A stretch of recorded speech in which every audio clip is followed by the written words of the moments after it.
Hello guys, and welcome back to the channel, where today guys, I'll be showing you how to use Westjet Dollars.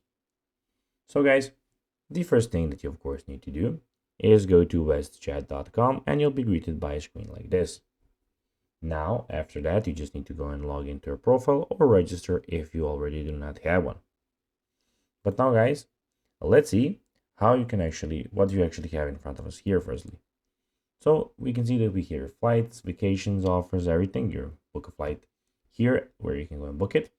And in the top right corner, we have everything about your account. So your name, the view account, and everything here. But now guys, let's see how you can actually go and use Westjet Dollars.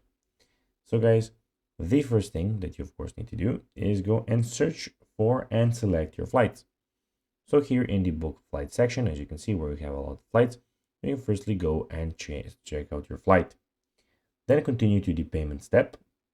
Your Westjet dollar balance will appear with the option to apply them to your purchase.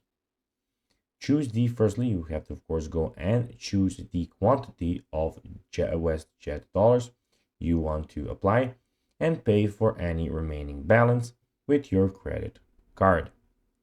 So guys, that will be everything for this video. I hope that you found this video informative and entertaining, guys. If you did, don't forget to like this video, share it, subscribe to the channel, and put the notifications on, as guys, this really helps us grow our channel. So if you have a few seconds, it would be pretty cool if you could do this for us. So guys, as I said, that will be everything for this video. I hope that you enjoyed it. And guys, as always, I'll be seeing you in the next video on this YouTube channel. Bye guys.